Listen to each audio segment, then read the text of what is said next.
Di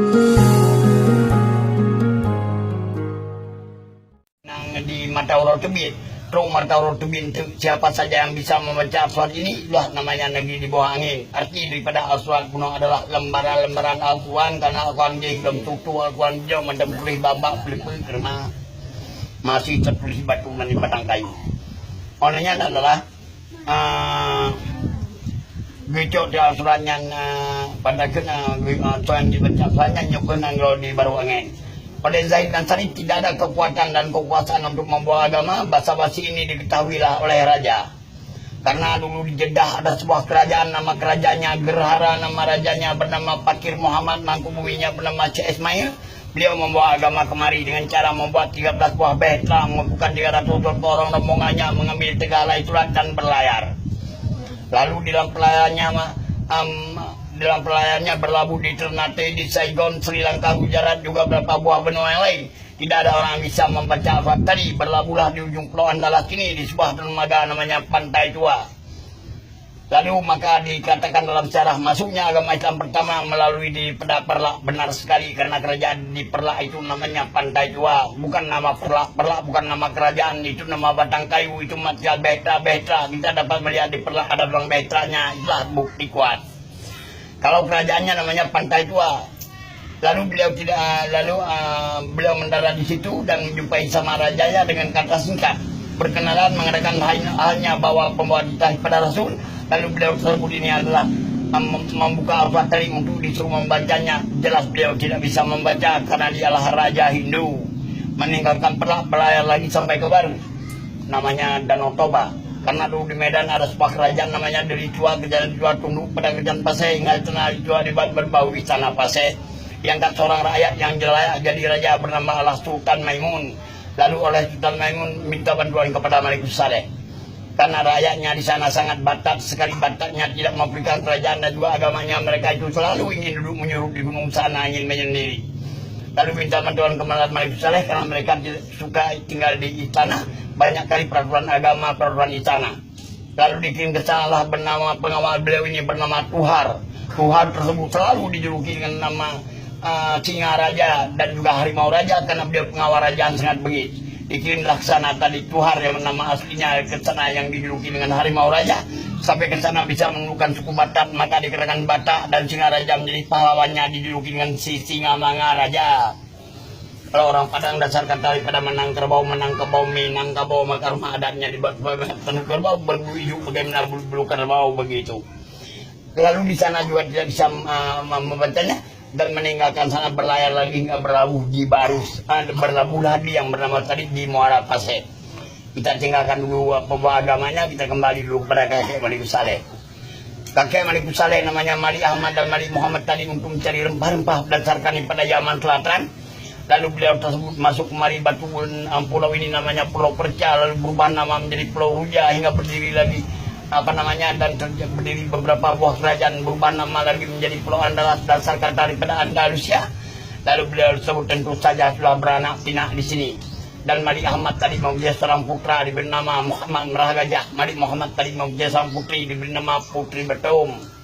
Di antara Muhammad Merah Gajah bersama dengan Putri Betum dikawinkan lahir 2 orang putra. Pertama bernama adalah Merah Siwal Malikus Saleh, kedua bernama Merah Sum. Dua-duanya adalah putra dan juga satu ayah satu ibu. Merah Siwal sudah dewasa, beliau tersebut masih memegang sebuah perguruan kecil belum isi di Diri Majun, sekarang menjadi nama sebuah desa Manjerun. Di situ perguruannya namanya Pulau Mangat, maka dikatakan Kecamatan Belang Mangat, beliau ketuanya. Adik beliau telah menjadi raja, menemukan sebuah kerajaan namanya Kerajaan Campa. Kerajaan Campa berpindah dari Thailand dan Kamboja. Tinggal di sini adalah namanya Raja Jempa. Lalu Raja Jempa tersebut memperluaskan kerajaannya, membuat sebuah negeri baru, namanya negeri antara laut dan gunung. Lalu menunggangi gajah putih. Lalu keluar sebuah kata namanya Birueng, maka ikun Birueng. Negeri antara dulu namanya Jamal Malikus Saleh, Jamal Malim Dewa, dijuluki negeri Kayangan, sekarang namanya Takengon, adik beliau ketuanya. Lalu yang sudah berlabuh di Muara Pasir mendarat menanyakan kepada orang negeri, apakah di sini ada kerajaan? Jawabannya tidak ada, yang ada sebuah bulan berdomisili di Diri Majun di Ketua 11 kilo. Beliau tersebut berpergian ke sana, kira ada 12 kilo dari sini. Lalu sampai ke sana berjumpa sama beliau, berkenalan, mengatakan bahwa beliau pembawa titah pada Rasul. dibuka atau di depan Merasidu dipersilakan untuk membacanya. Jelas beliau yang bisa membaca malah menafsirkannya. Dikatakanlah rupanya inilah Malik yang saleh. Malik itu artinya raja, saleh artinya dan takwa, hingga beliau berubah nama menjadi Malikus Saleh. Baru beliau mengislamkan Pasai, mengangkat kerajaan Pantai Tua di Pelak, kalah rajanya Pelak Baru. Dan juga diangkat seorang yang layak jadi raja di Pelak bernama Alaidin, yang kita duduki dengan Alaidin Syah. Alaidin Syah mempunyai 2 orang putri, salah satunya bernama Ganggang Sari. Ganggang Sari tersebut sudah disilangkan terbalik nama menjadi Putra Merah.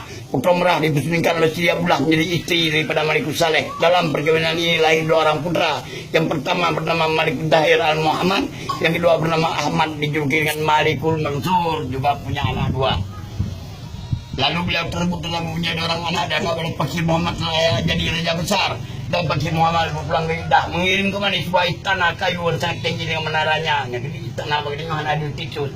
Titus kita inkatnya kayu karena kita agama Islam bukan Hindu, kalau Hindu baru batu. Nah, lalu dikirim kemari sebuah istana kayu yang sangat tinggi dengan menaranya, berpindah kerajaan dari 5 juz sana berpindah kemari. Karena dulu mobilisasinya daripada laut dan juga daripada sungai, maka pindah kemari. Dibuatlah istana di pinggir sungai berdekatan sama laut, dan waktu dibersihkannya rupanya ada sarang semutnya. Nampung kamu, karena suku Aceh ini dasarnya suku Melayu Jawa, dijuluki dengan bahasa Melayu dia ada sarang semutnya. Jadikan istana di situ diberi namalah semut berpinar, semut darah, semut remaja. Namanya semut darah, bukan samudra. Kalau samudra nama lautan yang luas. Lalu beliau tersebut duduk dalam istana semut darah, gabung bersama dengan nama wilayah Pasai menjadi nama kerajaan Semut Darah Pasai. Dan berubah nama Pantai Tua di Perlak waktu itu berubah nama menjadi Pantai Samudra, di sini Samudra Pasai. Kalau Perlak bukan nama kerajaan, nama batang kayu. Nah, lalu beliau tersebut dalam istana Semut Darah menerima seorang tamu sangat agung namanya orang kafir. Dongga di bahasa sejarah itu. Karena Allah Maha Pencipta, Allah mengatakan bahwa dunia ini hampar, maka seorang anak manusia berdasarkan daripada Pinisia namanya Marco Polo mencari di mana ujung dunia. Hingga 17 tahun di dalam dunia jatuh dengan lagi kepada dasarnya. Marco Polo mengatakan bahwa rupanya dunia ini bulan bagaikan bola. Nah, inilah jurang pemisah antara ilmu akal dan ilmu agama. Berikan laki perempuan hari malam putih hitam dalam sekali jurang pemisahnya. Dan Marco Polo waktu datang kembali membawa sebuah batang kayu yang namanya adalah bak pala, boh pala. Nyata Marco Polo bak jibah melalui pada icok daripada donate ditampukan daerah Abia. Nah, lalu oleh Marco Polo masuk kemari, sampai kemari menjadi tamu agung daripada Malikus Saleh. Dan Marco Polo sangat berkenan sama Malikus Saleh, dan Malikus Saleh juga sama berkenan sama Marco Polo. Lalu waktu Marco Polo mau berangkat ke Gujarat meneruskan perjalanannya, waktu ribu laut sudah habis, Marco Polo lapor kepada Raja Aceh apa laporannya hingga tertulis di tulisannya. Nah, beliau sangat menghargai kepada tamunya, artinya walaupun orang kafir. Artinya begini, Marco Polo melapor kepada rajanya, kepada Malikus Saleh, ya Sultan, kami ingin meneruskan perjalanan kami dan kami sangat membutuhkan arah. Ini punya orang kafir mana dia para angki dalam perjalanan ke. Malikus Saleh bersenyum, tidak menolaknya. Walaupun arah itu bernajis, walaupun arah itu haram, tetap beliau tidak menolaknya. Dan beliau tanda tangani hal tersebut dengan arif dan bijaksana. Artinya adalah beliau memerintahkan rakyatnya berpergi ke hutan sana untuk mencari air batang. Air batang tersebut dibawa pulang di istana, didangkan kepada 2.000 rian Marco Polo, minum bersama dengan petinggi kerajaan Pasai. Dan tertulis dalam sebuah buku bahwa saya adalah Treasurer Marco Polo. Ia juga masa bisa menghilangkan dahaga mereka di dalam perjalanannya. Dan ke dasarnya mencari air nira hijau, air aren hijau, bahasa Aceh pehjo, itu dasarnya. Maka air nira hijau itu tersebut itu bisa disemutkan oleh dengan jahit menjadi minuman keras seperti tua dan arak. Dan Marco Polo waktu sudah berangkat ke Gujarat ditanya oleh rombongan ini dari mana? Marco Polo dengan tidur lidahnya menjawab, kami ini dari Sumatera. Berubah lagi pulau kita ini menjadi pulau Sumatera, yang rubah Marco Polo pada tahun 1292 disebabkan semut darah baru jadi Sumatera. Kalau Ibnu Battuta sama Marco Polo jauh sekali. Ibnu Battuta sama Marco Polo 46 tahun. Juga Ibnu Battuta cuman tamu agung daripada Malikus Zahir hingga diberikan sebuah cetak uang. Dan beliau tersebut Ibnu Battuta menerjemahkanlah apa artinya Pasai, apa artinya samudera. Dan dia mengatakan bahwa tanah di sini mengandung garam. Tidak ada tanah di pinggir laut dan tidak mengandung garam selain daripada lauk tawar, baru nggak ada mengandung garam. Itu kalau menurut saya begitu. Nah, lalu beliau tersebut ini meninggal dunia pada tahun 1297 pada bulan Ramadan pada hari Minggu, kena sebab penyakit wabah ini demam panas, meninggalkan 2 orang putra Ahmad dan Muhammad dan seorang permaisuri kerajaan Kakang Sari 2016, sebuah kerajaan namanya Pasai. Dan beliau tersebut mengangkat anak yang pertama menjadi raja kedua dengan Pasai namanya Muhammad. Muhammad tersebut ini menciptakan 5 macam uang Pasai. Dibuat materialnya emas, bernama dirham, perak, bernama ringgit, kuningan, kupang, tembaga, pesai, cimatu. 5 macam uang tersebut itu pada tahun 1332 sudah beredar di Asia Tenggara dan Nusantara. Tentu di dalam cerahin membantu daripada Maroko, juga Marco Polo daripada Indonesia. Biarlah pencipta uang pertama di Asia Tenggara dan Nusantara. Hingga beliau dijuluki dengan Raja Arif dan Bijaksana dengan kata lain Malikul Tahir. Dan uang dirham itu sekarang ada berlaku masih di Maroko sana.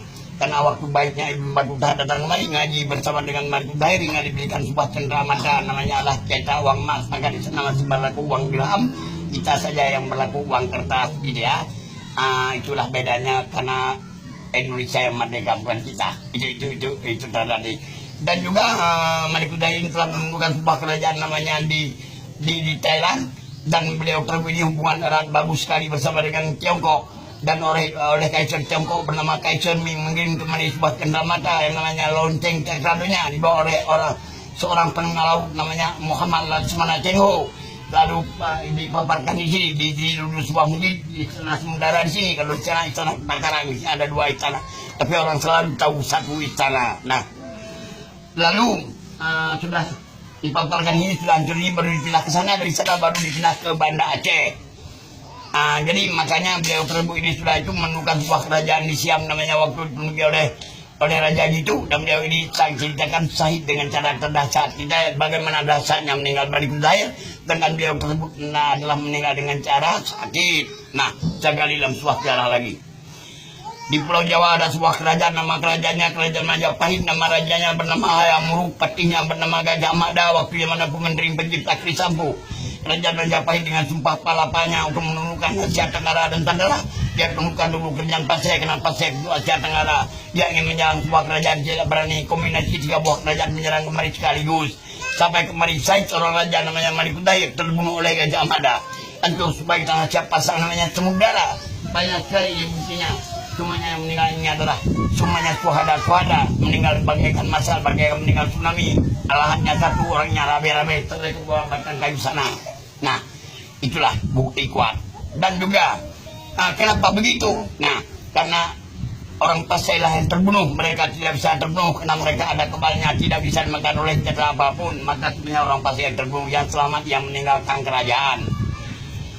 Lalu istana sudah hancur, raja sudah Said banyak meninggal, mereka menyuruh dengan kemenangannya. Waktu dia menyuruhlah diketahui oleh Kuntung Mana bahwa Gajah Mada ini memakai sebuah ilmu sihir bernama Rawa Rontek, karena waktu dia menyerang kemari tidak memakai alas kaki agar kakinya selalu tendus tanah. Jadi kalau itu tanah ada kebalnya, kalau tidak kebalnya hilang. Diketahui kelemahan Gajah Mada, terjadilah serangan balik. Dalam serangan balik ini ada pengajaran, karena mereka itu sudah jauh sekali menyuruh, pengajarnya sudah jauh sekali mengejar. Pengajarnya orang Pasai sangat lelah dan minum air pada sebuah sumur, hingga sumur tersebut tidak mencukupi airnya. Terciptalah sebuah kabupaten dari timur namanya Idi, dan nama daripada Idi artinya air sedikit.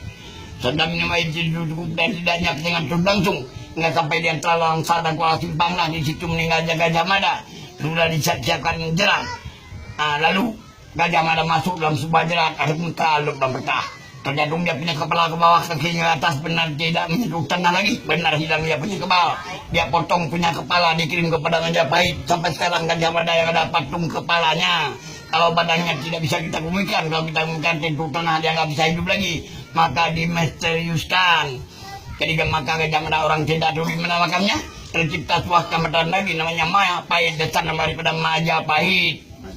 Baru anak daripada Syed Said dikirim ke Pulau Jawa, ke Kairo untuk mengalimnya. Waktu berbalik di sana tidak bisa mendarat di sini, disuruh mendarat ke Pulau Jawa. Sampai kita ada mau Batu Demak, tundukkan sebelah kelapa, beri nama sebuah kota namanya Jayakarta, menjadi ibu kota Indonesia, Jakarta.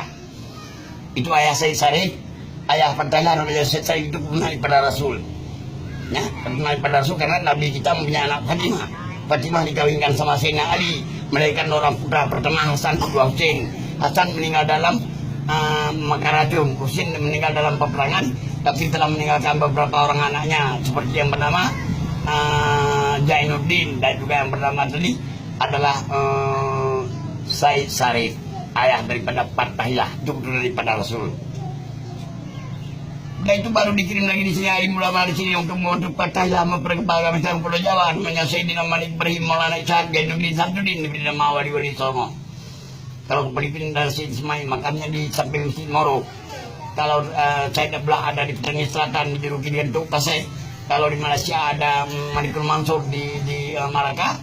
Ada juga Syed Aji di Penang di Aceh. Kalau kau guna sama kalau ke Ternate dikirim Samsudin, maka di sini di larangan Serami Makkah, begitu Pak. Itu sumber saya, kalau Bapak mau boleh bacalah. Dalam sumber sejarah Nabi Muhammad kita dapat di situ kepala sejarah. Kitab kuning dikarang oleh Syekh Rauf kita dapat tubuhnya sejarah. Dari sejarah Ibnu Battuta Hikmah Maroko kita dapat tangannya. Boleh dari Marco Polo daripada Indonesia kita dapat ada bernama kakinya. Jadi maka ilmu akal sama ilmu agama beda. Bagaikan langit dan bumi, bagaikan putih hitam lagi perempuan hari malam. Dalam ilmu akal tidak ada perkataan, perbuatan, pekerjaan tidak bisa masuk akal kita kerja. Kalau ada tersebut itu kejadian yang nyata, tentu kita katakan aneh, unik. Coba kita bersoleh beli ilmu agama kita yang ada yang tidak rurik, kitabnya Allah, kiprahnya Allah, semuanya aneh-aneh dan unik-unik. Tanya orang banyak akalnya, cepat dua telur sama induknya kalau dia tahu. Kita yang satu mana omongan anak berai telur. Tapi dalam ilmu agama, boh labu laraya boh bui badan so, pulau baru laraya boh boh kita nyong baca mustaqil mujarab dan juga. Kita tanya mulu, oke terjawab. Itulah yang dapat saya dapat itu kedua buah raja lu pegang madun dorna mungkin han gini wohnya yang mungkin kita perlu berhari atau berminggu. Yang sumbernya mudah nyanda itu